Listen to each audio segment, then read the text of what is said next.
Welcome back to another edition of Through the Smoke, a Miami Hurricanes football and recruiting podcast here on the 24/7 Sports Network.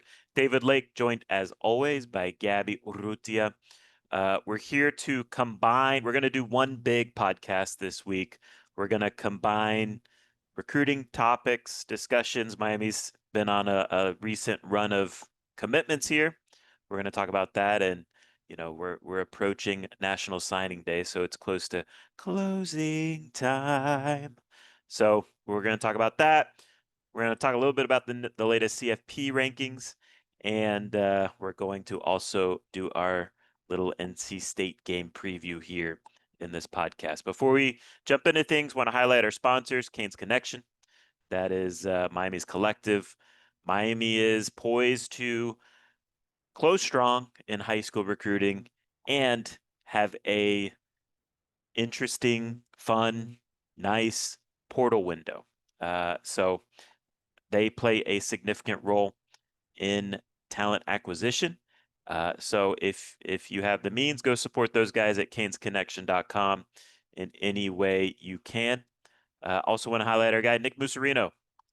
If you've been injured in a slip and fall, a boating accident, trucking accident, Uber Lyft accident, any type of car accident, Nick Musarino is the personal injury attorney you should contact at 561-960-9870 or visit his website at flinjury.law. All right, Gabby, we're recording this on Wednesday morning, so it's somewhat fresh off the latest college football playoff top 25. Miami checks in at number 15, so they move up 3 spots. I think really the most interesting thing is they did leapfrog Georgia Tech for whatever that means. But look, I think to me the biggest takeaway with the latest ranking is the dialogue around Miami has shifted a little bit in terms of talking about Miami and their chances more now that they're at number 15. Did anything concrete or of substance really change with Miami's chances in getting into the CFP? In my opinion, no. Look, the bottom line, and we'll get into it here in a little bit, but Gabby, to me, the bottom line is still go 10-2. You go 10-2, you have a chance to be in the discussion, and Miami also needs some help. And look, I think one thing that's also not helping Miami fans understand where things are at from a CFP perspective is the way that the ESPN top 25 show projected Miami in the playoff today. They projected Miami in the playoff as the quote unquote highest ranked ACC team. And we know that Miami's chances of getting into the ACC championship game are very slim. It's like less than 5%. So projecting Miami in the CFP right now, to me, is putting the cart before the horse.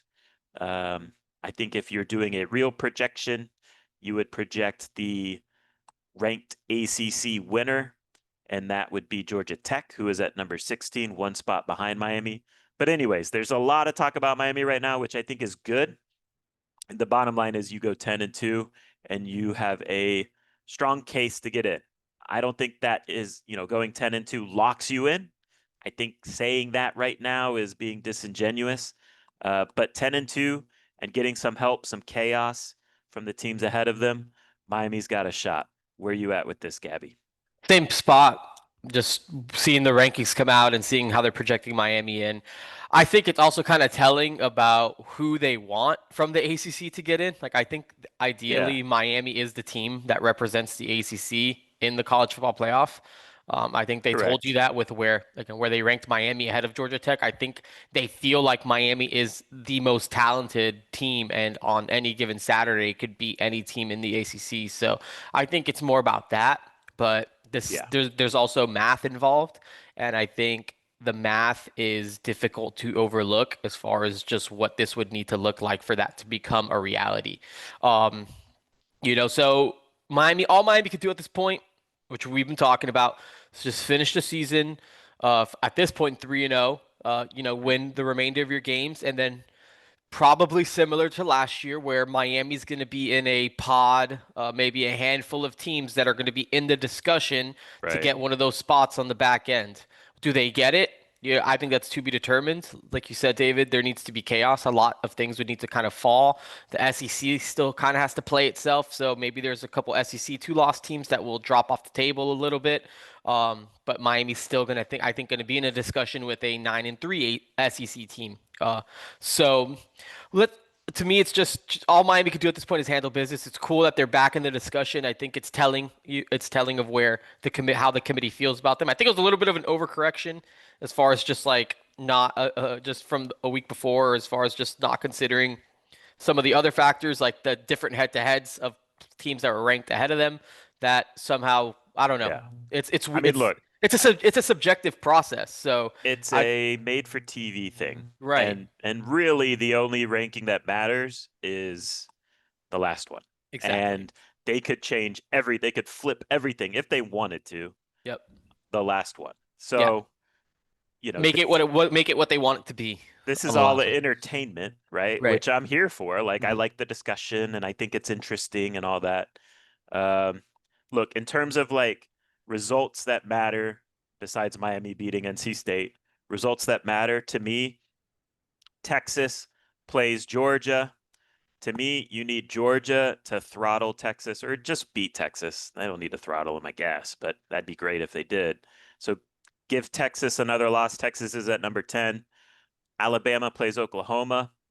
If Alabama can throttle or beat Oklahoma, that would also help Miami. Oklahoma's at number 11. Pittsburgh hosts Notre Dame. Uh, I think that would be a big help to Miami, kind of get Notre Dame out of the way because three lost Notre Dame and you have the head to head. That would get Notre Dame out of the way. Yep. So that's where I would start this week. And then, just for these final 3 weeks, I do think you need these Big 12 teams to drop some games. Like BYU plays Cincinnati maybe 2 weeks from now. You know, you need Cincinnati to win that game. Yep. Utah's one that's interesting to me. Like it looks to me on paper that Utah should go 10-2. And Utah right now is number 13.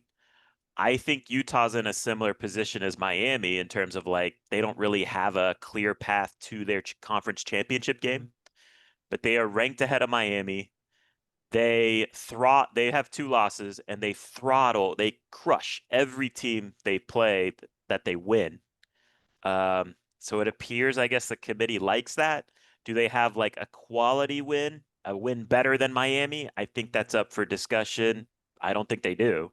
And then, the quote unquote good loss discussion applies to Utah because they have lost to Texas A&M and BYU. Yep. So their losses, I guess, are better than Miami's. So, anyways, Utah to me is a problem. Vanderbilt, Who's Utah's best win?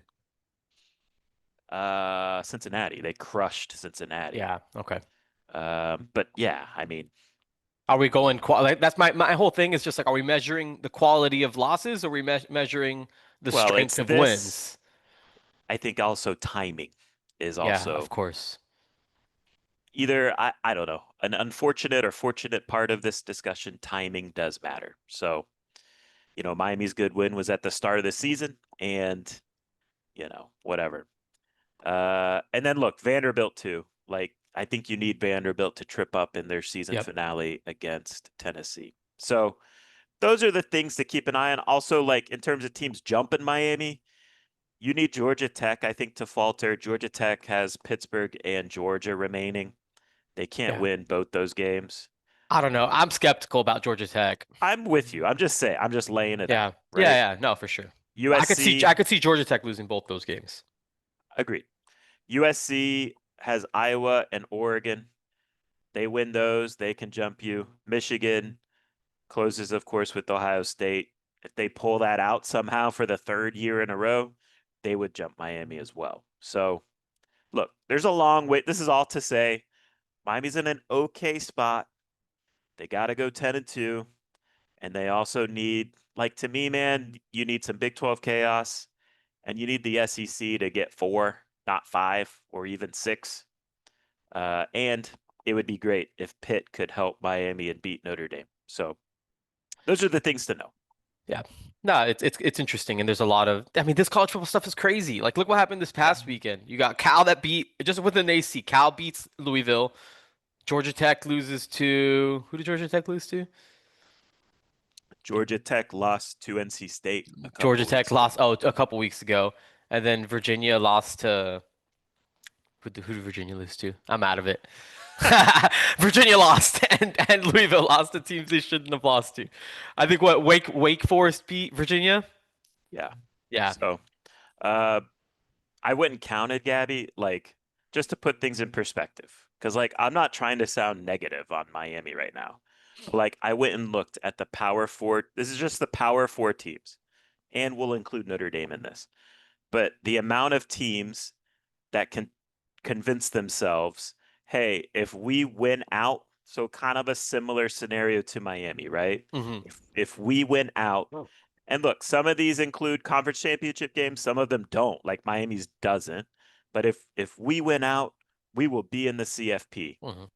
How many Power Four teams do you think can legitimately say that right now?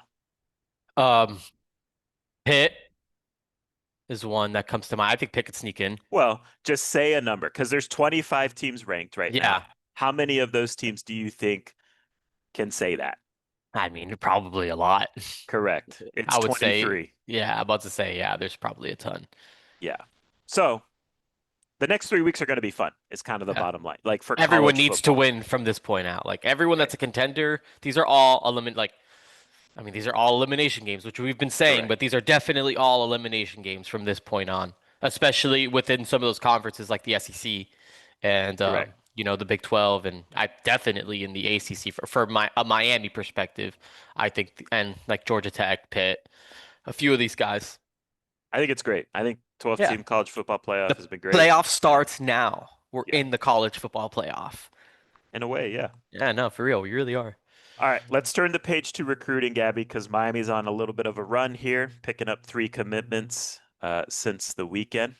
They are now ranked number 11 in the 24/7 sports team recruiting rankings. They are just like barely behind Michigan for a top 10 ranking. Um, but anyways, let's run through it. They picked up commitments from four-star JJ Dunnigan, three-star pass rusher DeAnthony Lafayette, and three-star defensive lineman Isaac Chukwurara, former Penn State commit. Let's start with the highest rated of the bunch, the guy who was the first one of this little run here to jump on the boat. That's JJ Dunnigan, again, four-star prospect. 24/7 has him as a top 100 player in the country, number 99 overall player in the country. He's out of Manhattan, Kansas. Gabby, what do we need to know about this player? What does Miami like about him?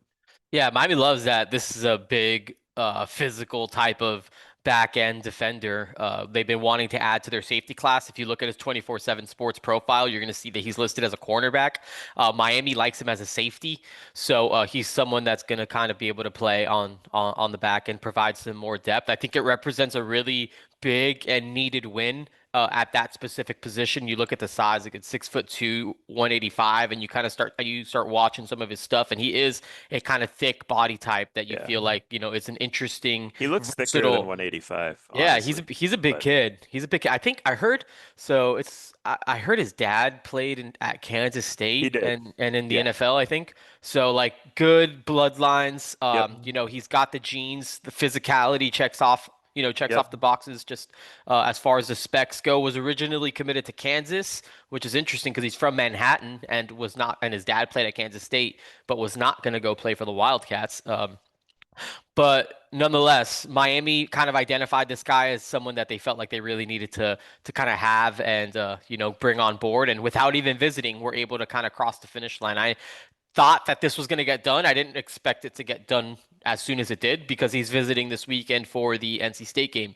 So I thought that maybe after the weekend they would kind of put a bow on it, but they moved forward and they felt really confident in their ability to get this done. And they think that they're getting a really, really good player that brings a lot of versatility to the field as far as just the way you can move him around and how he can just be a big physical presence. So I think this is a huge, huge addition for Miami's class. Would you classify him as a safety or as a corner? Because I think that's a debate, Yeah. coming out of high school. What is he?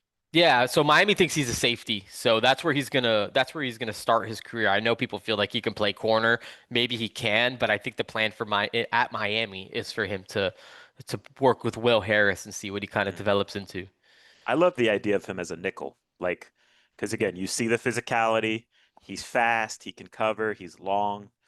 Uh, he's run a 10.94 in the 100 meters, so he's got that speed. Um, I also like too how in high school he played both sides of the ball, receiver, defensive back. I think you like that from a quote unquote football player type of perspective. But yeah, personally, like I'm cool with the safety idea. Personally, I like the idea of him as a nickel corner because he is violent, close to the line of scrimmage. Kind of like I like to me the vision would be like a bigger Keontae Scott. I Hmm. think he could be. So, and look, long term, if we're projecting, and look, this is projecting. I would like the idea a couple years from now if you got Bryce Fitzgerald and you end up earning a commitment from Blake Stewart. You got those two at safety, and then you got Dunnigan at nickel. I think that's a nice little Yeah, safety slash nickel trio yeah, there for the yeah. future.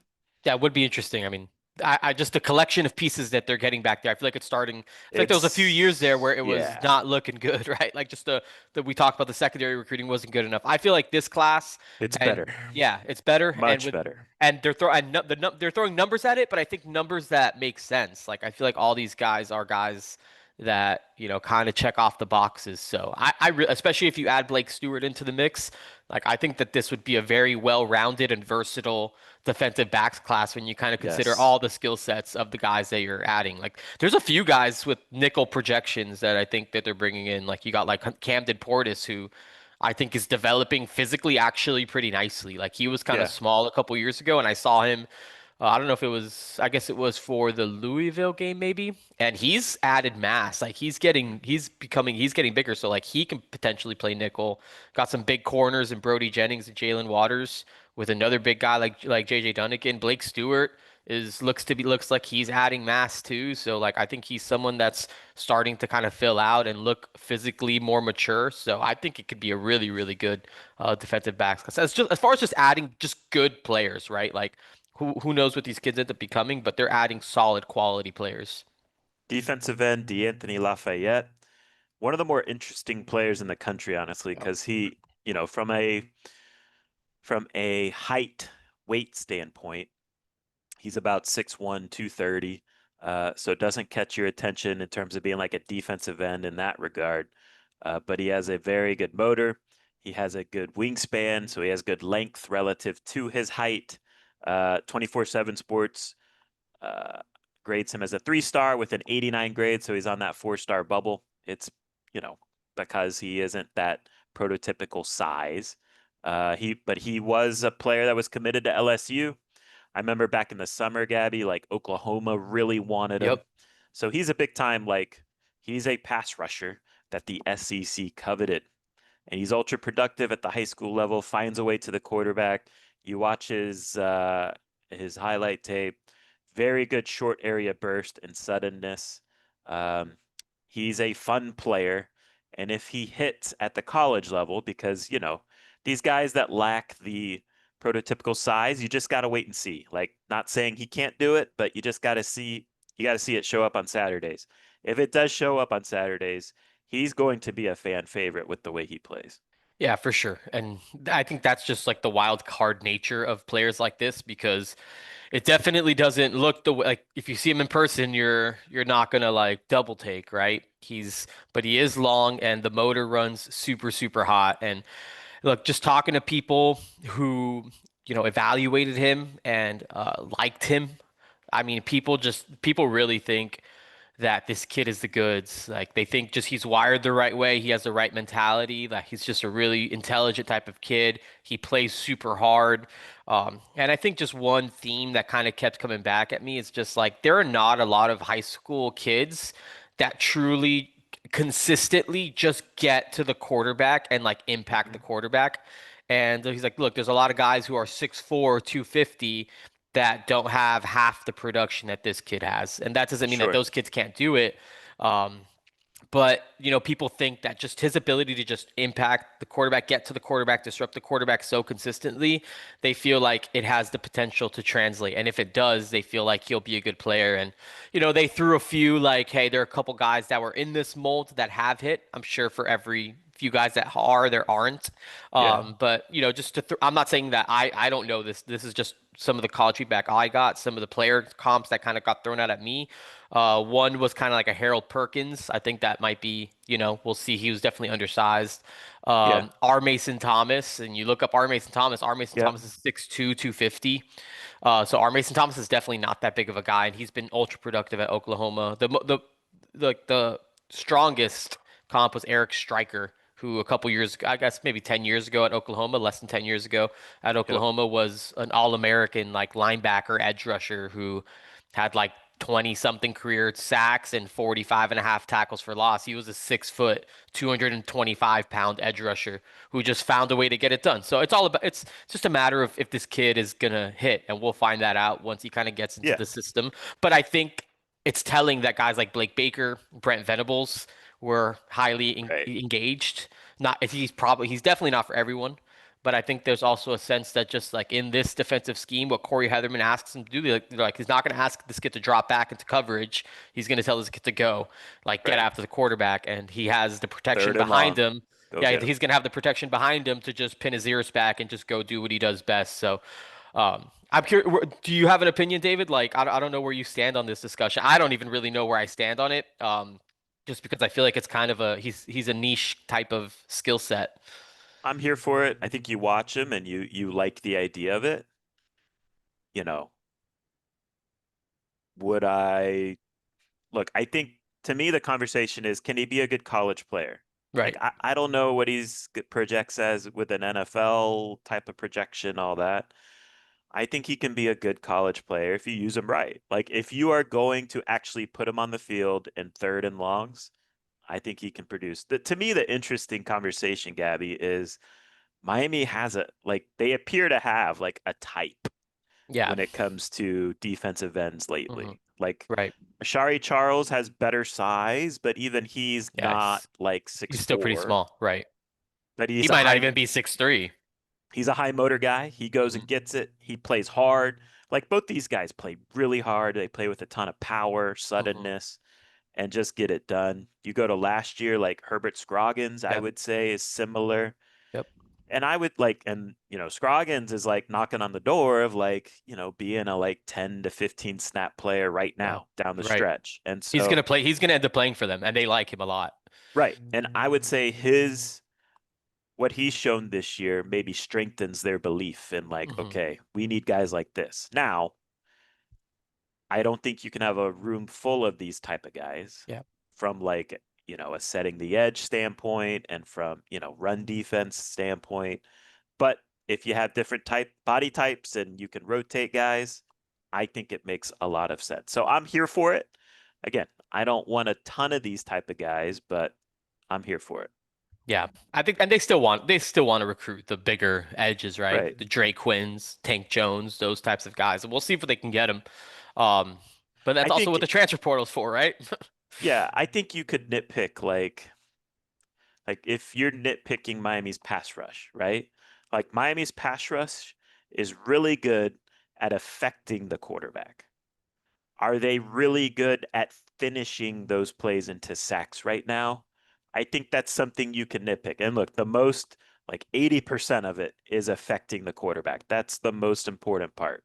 But when you have guys that can also finish off those pressures into sacks, then, your pass rush is elite. Hmm. I think in theory, guys like a Lafayette, guys like an Ashari Charles, guys like a Herbert Scroggins can turn those pressures into sacks. Does that make sense? Because like Yeah. look, Ruben Bain is a great player. I'm not throwing shade at him at all. He is going to be a top 10 pick. Phenomenal, phenomenal player. But he racks up pressures and his sack numbers aren't like numbers that blow anyone away when you Right. look at him, right? So, Right. I would, and look, there's always things you can tweak when you look at your roster and your team construction and all that. And so I respect that they're seemingly recognizing that and getting guys that can really go finish pressures into sacks. Yeah. Let's now go to Isaac. Do you know how to say this last name? Because I think it's Chukwara. Chukwara, who was a former Penn State commit again, committed to James Franklin. You respect his evaluation ability, one of the better recruiters in the country when he was at Penn State. Yep. 3-star out of Delaware.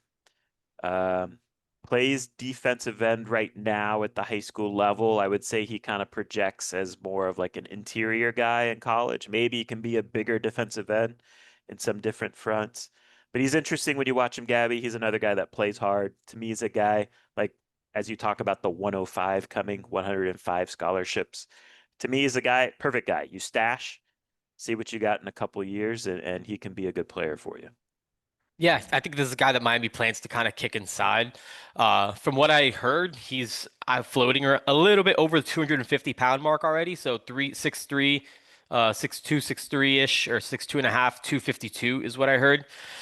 So probably already kind of bigger than what he's listed at, which I think is what, oh, is it 262, 260 or Yeah. something? All right, so maybe a little bit smaller than what he's listed at. But he's got some mass on him already, and he's someone that they're gonna you figure it out, right? And look, the kid was committed to Penn State, like you said, David, and they do a good job of identifying these types of defensive linemen, just especially kind of like the smaller types, like what they've done with Zane Durant, who Hmm. went to Lake Nona, which is the school that DeAnthony Lafayette is at, and he's broken all of Zane Durant's school records for sacks and all the stuff. So I think that Isaiah Chukwara is a guy that was headed to the Big Ten to play defensive line, and I think that that's a good win for Miami to kind of get him off course and get him down to Coral Gables because I am a big proponent of they just need to kind of stack, especially interior body types as they kind of develop this roster. I think that's one spot you can never have too many bodies at, and uh, I think getting a kid like this is a good addition. Yeah, I think it's telling, like, look, down the stretch when you're trying to just sprinkle in a little, like a few more pieces here and there into your high school class. Miami's done it this week at defensive line and defensive back. And to me, when you're going to 105, those are two of the position groups that you want to hoard a bunch of players, hopefully players that embrace long-term development within your program. And then you don't have to dip into the portal as much Hmm. at those expensive Yep. position groups in the portal. So I like the vision. I like that they're adding productive guys at D line and defensive back down the stretch. Yeah. Gabby, who are the got other guys to monitor down the stretch because Miami's not done trying to Right. add more to this class? Who would you highlight? I know there's a guy who visited this past week, Logan Nagel, Hmm. Pittsburgh commit. Is he a guy to know? Who else would you highlight as guys to know down the stretch here? Nagel's definitely a guy to know. I think he's committed to Well, he's committed to Pittsburgh. I think he's going to end up at Miami, probably sooner rather than later. So I'm anticipating Logan Nagel flipping to the Hurricanes. I like his tape. Yeah, so he's another big one too. So he's 6'5", 6'5" ish, 280. I think Miami plans to kind of develop him into an interior kind of like nose tackle type. If you look at him, David, and he's 6'5" and Carries it well. 280, carries it super well. So this is a kid that's going to get to 300 pounds and then he's going to look 280. So I Yeah. think he's someone that you're gonna be able to add mass to, and he's gonna just be a big interior body, and he's tall too. Like I think those are the types of guys that I'm just like, just give He me those body throws types all days. he throws his body around, plays with a lot of physicality. Like you could just tell in like 2 or 3 years, he's going to be at least a rotational player at a college program wherever he goes. Yeah. I think that's a great late addition as well. Yep. Yeah. But another school that does a really good job with defensive linemen. Pitt just does a solid job of identifying and developing guys like this, and to dip into the Northeast and Yep. pluck a guy like Logan Nagel. I think is a good win, here as we approach. Well, I mean, we're gonna be at 28 commits potentially by Yeah. this time tomorrow.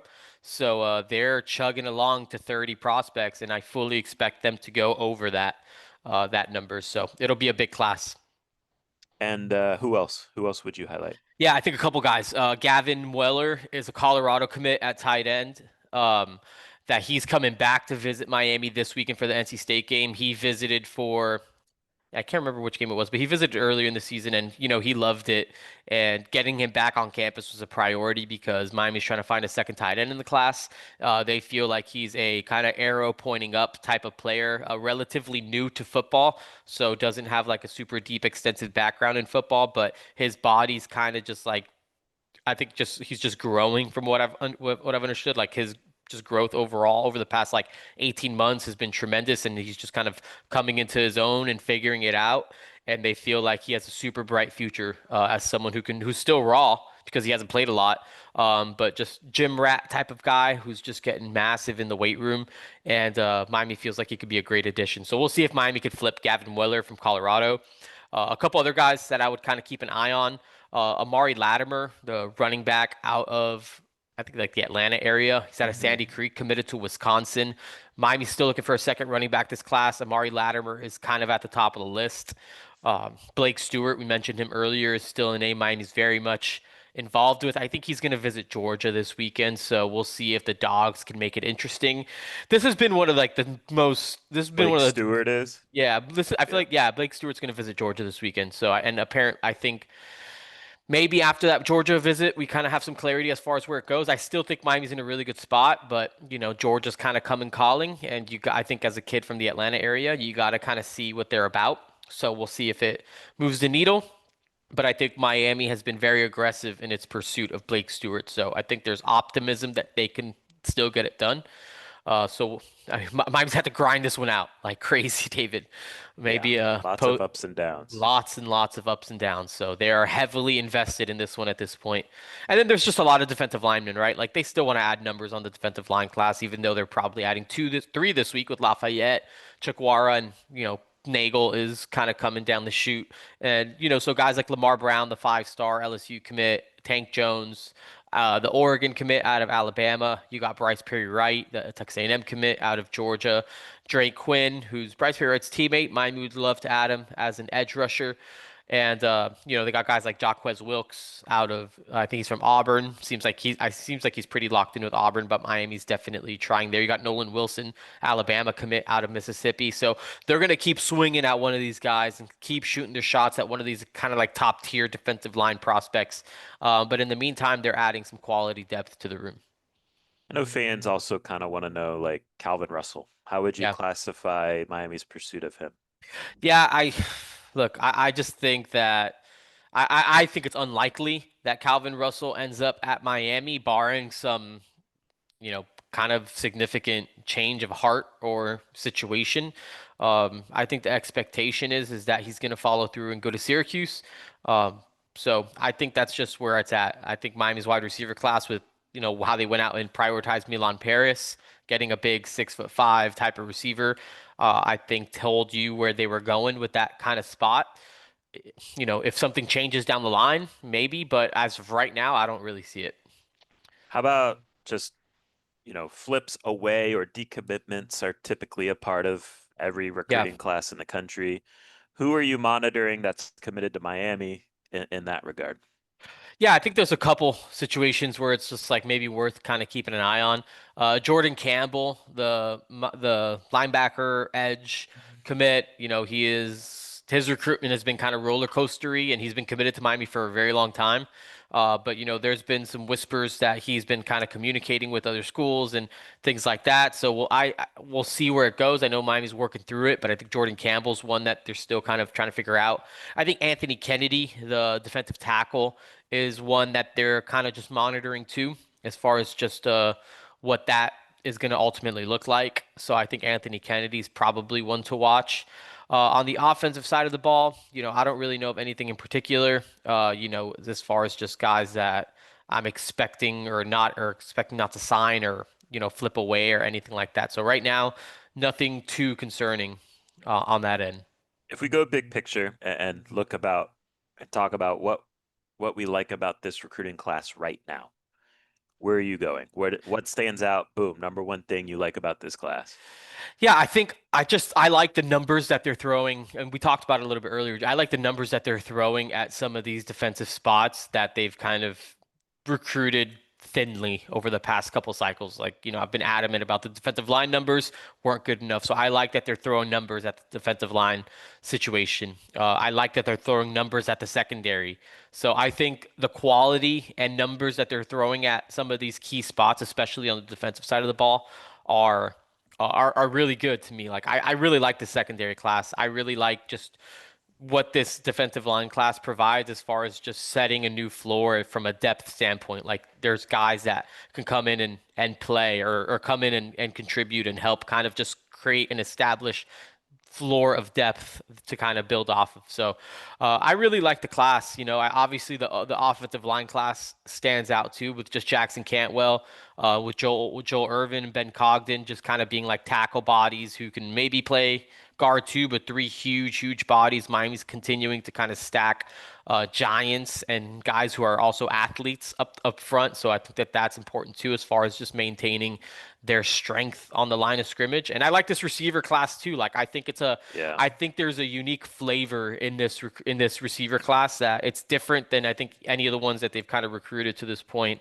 I think there's optimism with Josh Moore and Malachi Tony, obviously, and even Dalen Upshaw, if he kind of emerges as a guy here on the back half of his freshman season. And I love just what Milan Paris, Van Spafford, and Samari Nwingo bring to the table, too. So I think that that could potentially be two really strong wide receiver classes that you stack. And I think it can just bring more of a playmaking element to this offense. So I like so far what they're doing at some of those spots.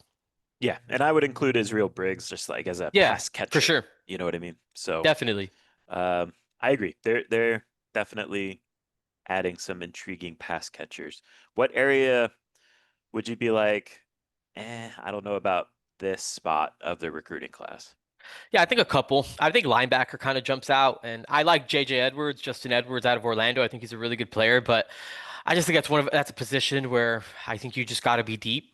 And you brought in Kellen Wiley last year and Ezekiel Marcelin. Maybe Kellen Wiley, develops into something down the line, but I think you just need to continue to stack guys. Corey Heatherman's running the defense and he's running the linebackers. So I would hope that you got more linebackers that were willing to kind of come in and play under him specifically, but that hasn't really happened this cycle. So I think linebacker is, I think there's There's more not there. numbers there. Yeah. Yeah, there's just no numbers. Yeah. I think running back two is an interesting one to me, just because you're at right now just have one running back in Javian Mallory, who again is I think is just more of like that power back type of mold. The second running back you're chasing, Namari Latimer, is kind of in a similar like he's a 5'11", 230-pound running back, and again, I would like to see a little bit more of the variety. I almost wish they went just like kind of like power back and then kind of like a speed back, kind of like a Gerard Pringle type of guy. But I think they're kind of sticking with the power running theme, and we'll see if they are even able to get a second one. So like that's not even a lock. So I think the running back class and how it shapes up. I think I'm just curious to see how it shapes up, and I just wish there was more just speed in it.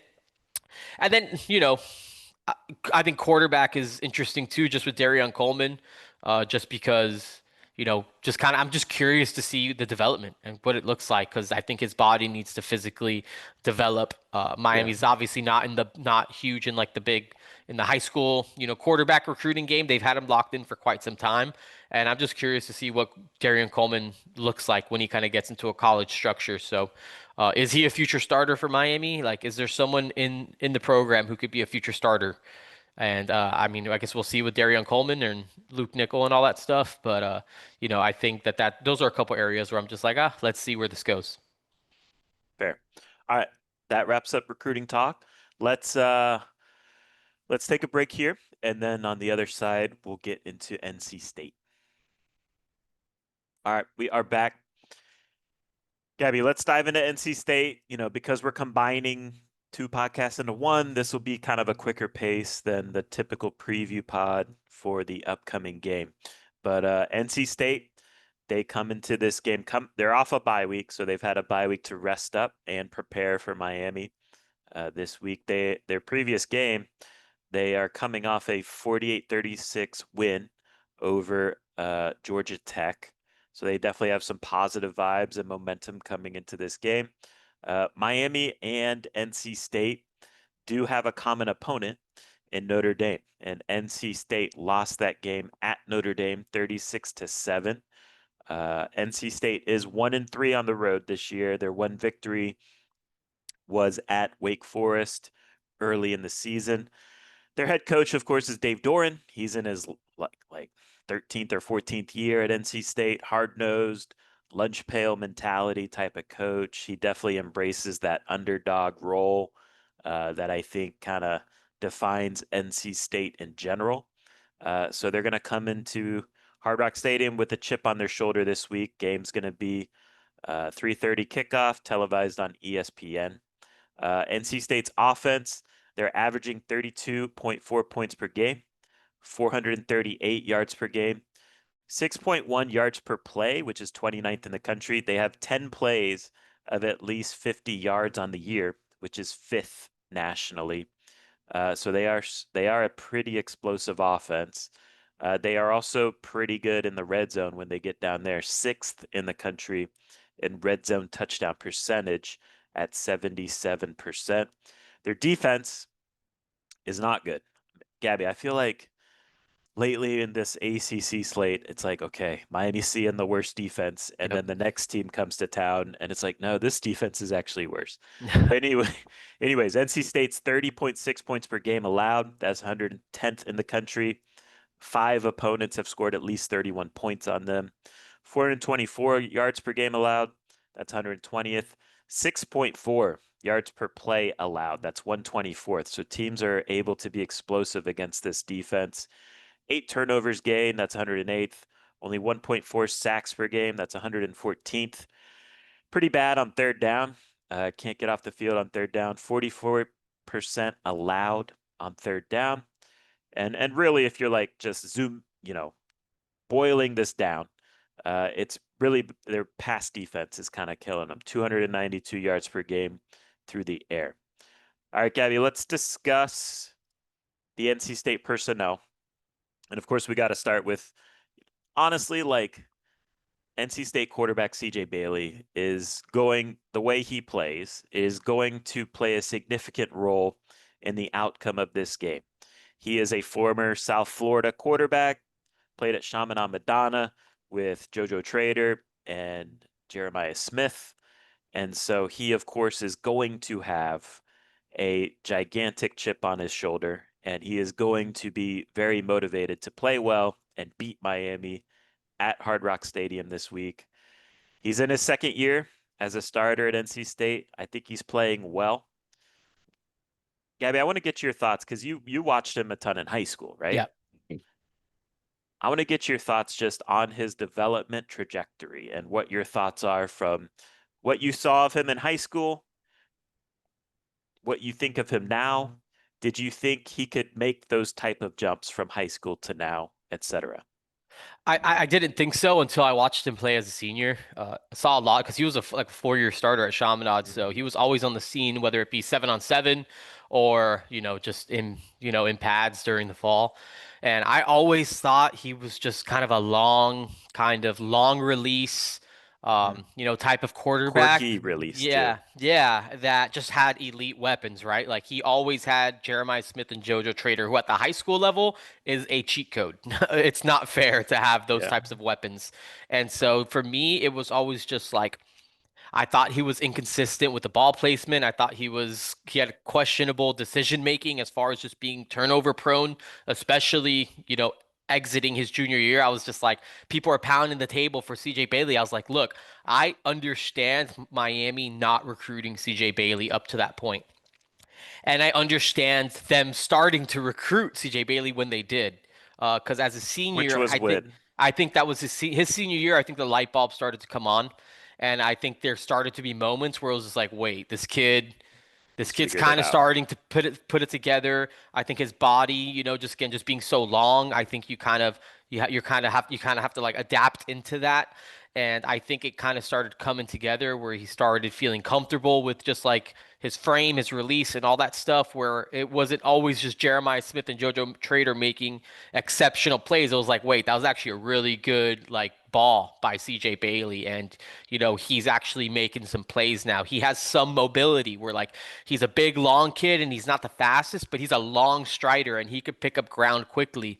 And I thought that Miami did offer CJ Bailey. Like I think they ended up formally offering, and then they were recruiting him to an extent. Where he had to basically make a decision about whether he was going to follow through with NC State or if he was going to flip to Miami. He ended up sticking with NC State, but Miami did go after him. Like Miami did make a late run at him. Um, How strong was that run though, if we're being honest? yeah, I Like, don't, I don't know. Like I don't know. Do you think they would have I think if he would have said, "Hey, I'm in," do you think they would have taken him? I don't know. I think so. I I think think they would so. have. But I think it would, if I'm being critical, I think it was just kind of a, oh yeah, we're going to recruit this guy.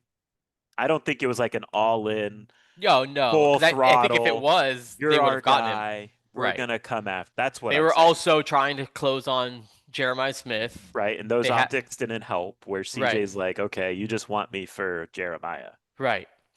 And it Um, seemed that way, it did to be seem that fair. way, but he was also playing better. So I think there was, Yeah. like, I think he was I at think it that was point. more like, okay, we're gonna offer you. Are you jumping on or not? And he Right. was like, do you really want me that much? Miami could have recruited him early just for the purpose of getting Jeremiah. Like they just I think it was at a point where it's like couldn't even justify really recruiting this kid if it was getting even if it meant getting Jeremiah Smith because to take a quarterback that you didn't feel good about is still just too risky. But I think it got to a point where it's like, wait, this kid's probably actually good. And so Yeah, basically what all I'm trying to say is that he seemed to figure it out later in his high school career. And I agreed. think it translated like that development track, kind of the arrow kept pointing up into college, where as a freshman you kind of started to see some stuff. And I think now you're starting to see him really come together where his good is really good. And I think he still has his moments where it's, in between. Decisions. Right. And Yeah. I think that stuff still kind of shows up. But I think there's also times where he makes some plays that it's just like, yeah, man, this kid's the goods. Like I think he's a good college quarterback. And To me, it speaks to like he loves football. Like right. obviously he loves football Yeah. because he has worked his butt off to Yeah. get to this point. Yeah, and he's committed to playing quarterback. Like he's Yeah. always just like I'm a quarterback and it's been that way. So I like him, man. I really like this kid, and I think he's playing the best football of his life right now, and I think he's just gonna kind of keep getting better, especially at the college level. Like I don't really know what he is again on Well, he's Sundays, got a but lot more to get better at. I yeah, agree. Like he's still got a ways to go. But but I say that in a positive way. right, Like I yeah, think he's playing well now, and his ceiling to me is still like he's hmm got a lot more meat on the bone to be yeah. like improving. And so if you when you watch him now, what's the one if you're going to be like one thing where it's like, man, it's crazy that he is now really good at this phase of playing quarterback. What would you point to? Yeah, I think a couple different. I think even just like his ball, like I feel like he can drive it. Like I feel like he has like Yeah, his arms gotten he bigger. whips it. Yeah, I think Just he's got a big. I think his arm has gotten significantly stronger. I think just more controlled. I think even his playmaking ability. He makes that one throw against Georgia Tech where he's like rolling out to his right side and he just like throws the ball up there, kind of like coming off sideways, like just totally off platform, and he delivers the ball. I can't remember if it went for a touchdown or not, but it was just like just not drop back passing. Like what he can do outside of the pocket, I think has dramatically improved, and that's where I'm so encouraged by what he does. Is and we talk about it all the time. You don't need to be a runner; you just need to be mobile. You need to be able to move and do stuff when plays break down or whatever. I think that element of his game has gotten better too. So. Yeah, man. I'm a he's fan. a problem to defend. He He is. is. He is. And look, I really wasn't a fan up until that point, but his senior year, I was like, okay, there's something here with this kid.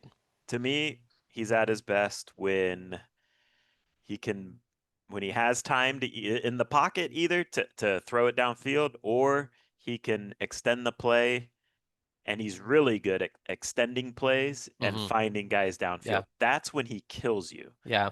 He did that in high school too with Jeremiah and JoJo, Right. but like he kills, like he's at his best when he's holding onto the ball for a long time.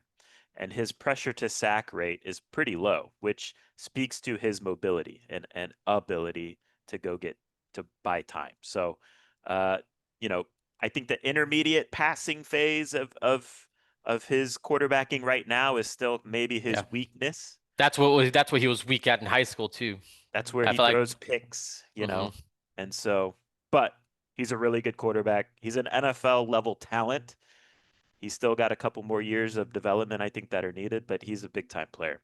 Who, his weapons. Hmm. Who catches your eye there?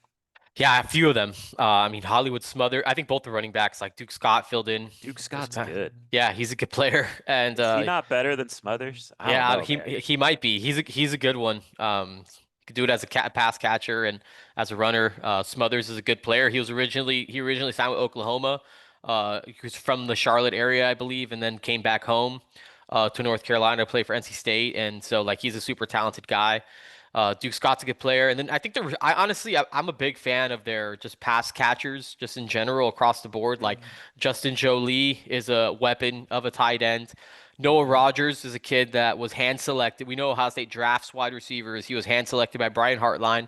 The only issue is that he was in the same wide receiver class as Jeremiah Smith, so the path to playing time was not clear. And he's come back to NC State, and I think he's done some good things. Terrell Anderson is a big kid who makes plays, and then Teddy Hoffman is a true freshman from here in South Florida who's starting to kind of make plays for them too. He had a long touchdown in the win over Georgia Tech. Like I think it's a good group of skill position guys, and it's to me it's pretty deep as far as just like the guys that can kind of go and make plays. And CJ Bailey does a good job of kind of spreading the ball around and getting different guys involved.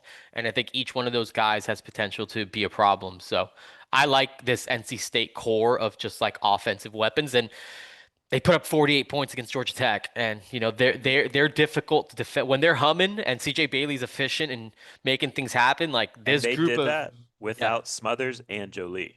yeah, like So this is a good offensive operation, and their offensive line I think is actually pretty good. it's the best ACC offensive line they faced. Would Yeah, you I agree think with it's that? yeah, it's a really I thought it was a really good off. I thought it was a really strong offensive line. Yeah. I would argue it's the best offense Miami has played this season, especially when you put it in the context of like, okay, game one against Notre Dame, they were handcuffing CJ Carr. Hmm. Uh, Notre Dame's offense is more talented, but like in terms of like how they're playing, how they let them play, I think NC State's offense is the best Miami has seen yet. How about on defense? Because it's a different story on that side of the ball Yep. for NC State. Yeah, I do not like this defense. I don't think this defense is all that. I think that They're that's banged up, but yeah. Is Brandon Cleveland is a he's name. good. Yeah, I feel like he's been there forever. D tackle, Yeah, big body, 6'4", 315. yeah, from the Tampa area. At one time was a Miami commit. Mm-hmm. Um, Caden Fordham is a kid from Jacksonville who's been there for a while too. He's their leading tackler. I think he might be like the nation's leading tackler, David, if He, or was well, yeah, because they had a off bye. bye week. Yeah, So he's top 10, I think, top 11, something like yeah. that. But he's a good player who does some good stuff for them. Yeah, I don't know. I don't like this defense. I think that this is It's it not would be overly athletic. right. It would be inexcusable for me to me if Miami's not like over the 30-point mark in this game. So um, I think Miami needs to take advantage of NC State kind of struggling on that side of the ball. Like playing this game in NC State's way would be like it would be like kind of like shootouty, and I don't think you want to play that type of game because I think both these teams have the potential to score a lot in this game. So Miami's defense is going to be challenged, but I think Miami's offense needs to kind of come out. We've talked about this every podcast now, I feel like, but actually come out and play. Like kind of start hot and set the tone because you can score in bunches off of this defense. Yeah. To me, like, again, it's not a lot of athleticism on the NC State defense, but like Cayenne Sloan kind of catches your Mm, attention from a effort standpoint. right. He's a defensive end. Utah uh, State, right? Was a transfer from the Utah transfer. State. So, but again, like, do they have a bunch of like glass eaters on Mm-mm. defense that you're worried about? And I think like they're kind of a mess on the back end too in the Yeah, it's secondary. really So, bad. um, Miami should be, if Miami doesn't score 30 plus points this week, the offense just Yeah. has issues. I Yeah. mean, it I is feel what like it is. Georgia Tech is kind of like a ground and pound, like with Haynes King. I feel like it's kind of like a physical offense, and they still scored They were like they explosive were in that game. explosive Yeah.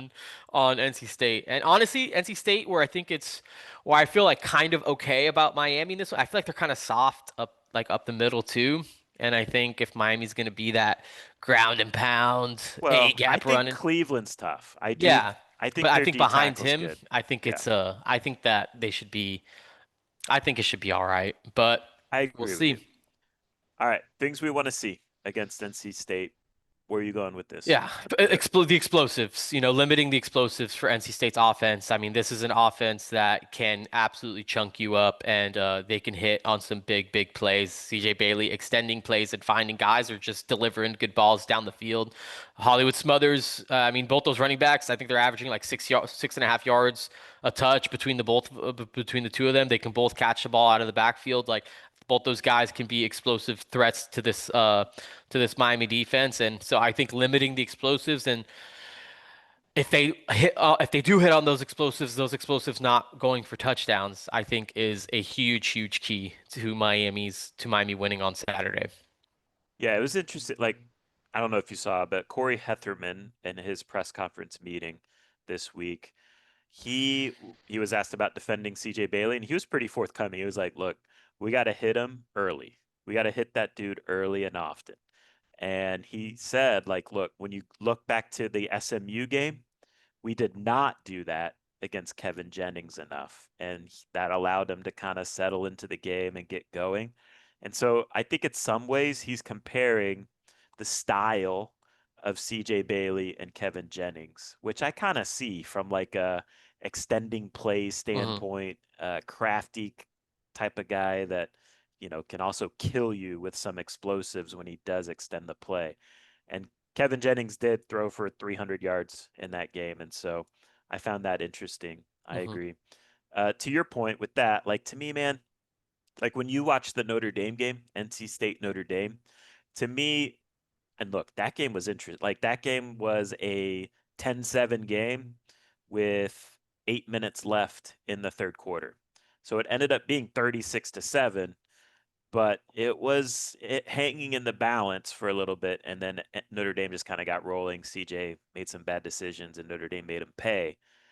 But what stood out to me about you know why Notre Dame was able to kind of get things going, their corners played really well against NC State in that game. And Notre Dame has great corners, but they were challenging at the catch point. Their coverage was sticky, and it was frustrating CJ Bailey quite a bit. So to me, this is a game where like Miami's DBs, they need to play well. And there's some smoke out there that Keontae Scott might be dealing with some sort of injury.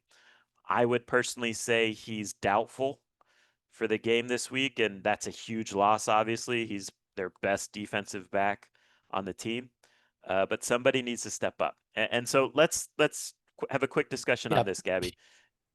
If Keontae Scott is unable to go, who would you slide into his role in that nickel role? For I think. me, Go ahead. go ahead. I would go Xavier Lucas. Oh, okay, that's interesting. I was gonna say Damari Brown. Yeah, I mean, I think it's either one of those two. Yeah. My thing with I Xavier Lucas is like, is Xavier Lucas gonna be physical enough to handle? Because like they put a lot on. They put a obviously maybe you got to play him different. But like they put a lot on Keontae Scott's plate. Like he's rushing the quarterback. He's kind of I shooting think they've gaps. Like used like this season, they've used Xavier more in that type of role than Damari. Like Damari's just kind of strictly been an outside yeah, corner. I think, frankly, Xavier's just more willing to go do it. yeah, Um, but Xavier's a big dude. he is. Like the Kevin Jennings Yeah, yeah. you know Strip sack. non-fumble Yeah, was Xavier Lucas. it was. So Yeah, that would be interesting. That'd be that's interesting to where I see. would go. I would not go Isaiah Taylor. No. Mm-mm. Would you go Jacoby Thomas, move him up, and then play more Bryce, or would you rather Xavier Lucas? I just, I would rather play Xavier Lucas. I think I agree. What about Bobby Pruitt? I'd be interested to see what that looks like. Yeah. Maybe you could mix Bobby and Xavier, Yeah. like I would be open to seeing more Bobby Pruitt in that role and seeing what he could kind of do with it. Has a linebacker background.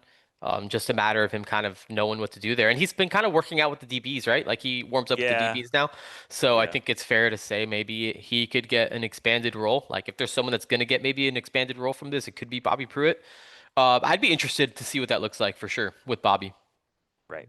So we'll see. We're at that point of the year where injuries are going to pop up, Yep. and you just got to deal with it. All right, where else do you want to go? Red zone scoring. I think for Miami, I thought a big part of the reason why Georgia Tech kind of struggled is they had to kind of settle for field goals when you watch back that Georgia Tech NC State game.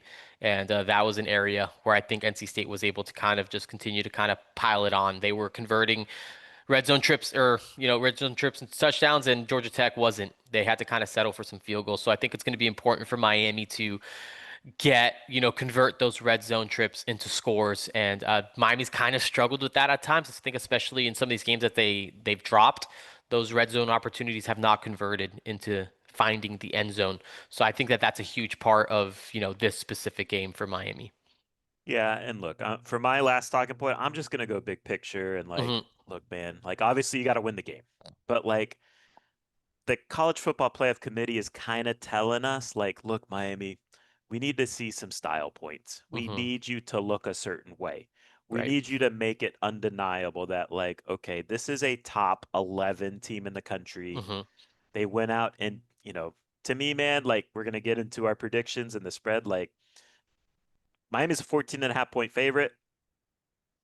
I don't know, man. That's a lot of points That's a going into this ton of game. And like, if points. you're expecting that, to me, that's tough. But like, style points are going to matter. And like, all these margins between these schools are very narrow. Hmm. And so if you come out and, like, of course, it's great. Anytime you win a game, you should never apologize.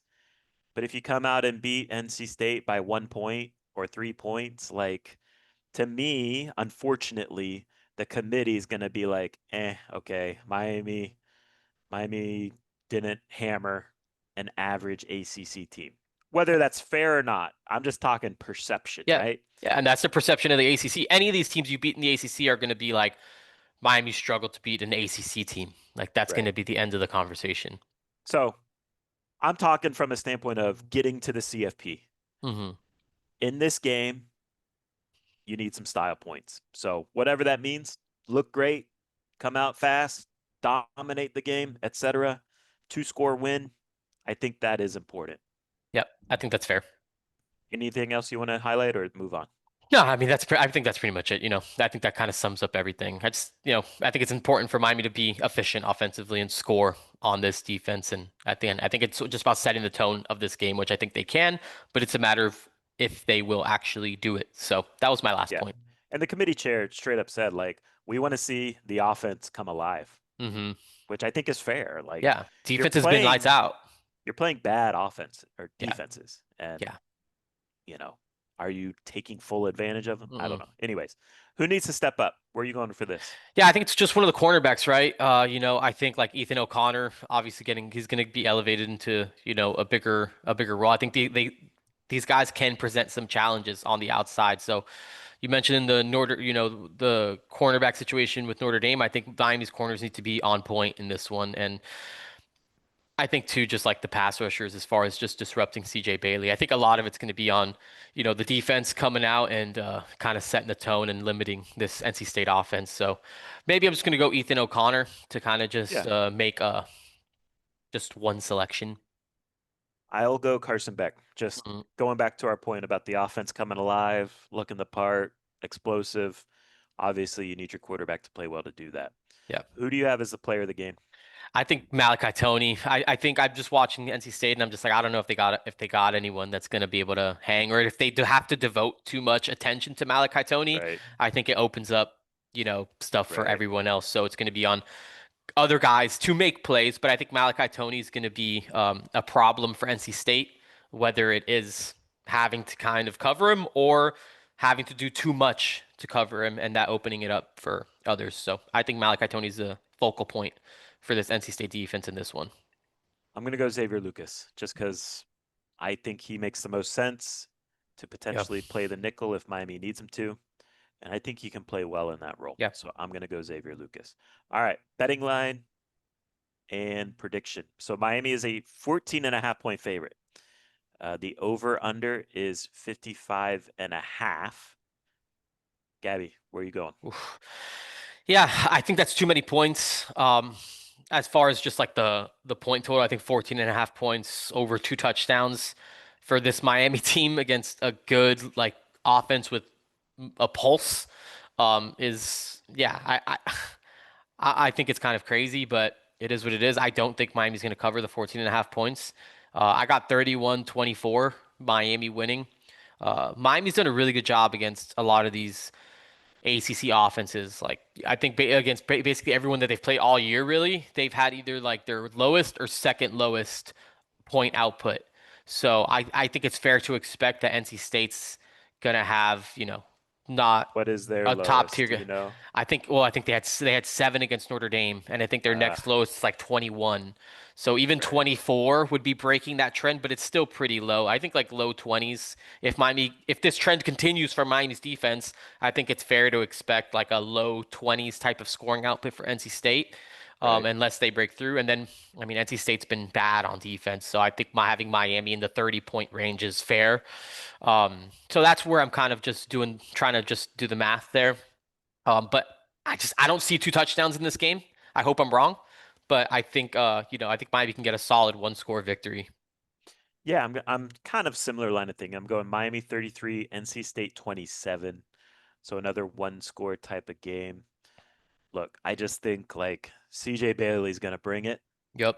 Now, if you get him into making some bad decisions and you make him pay on those bad decisions, then you start seeing the 14 and a half point line come to life, I think. But I would, we've seen this 1,000 times, this storyline, right? 1,000 times Hmm. covering this Yep. program. Local guy comes home and, Balls out. has a great game. So Yep. I think CJ Bailey's going to play well. I don't think it'll be quite enough to win, Yep. but NC State's going to make Miami sweat.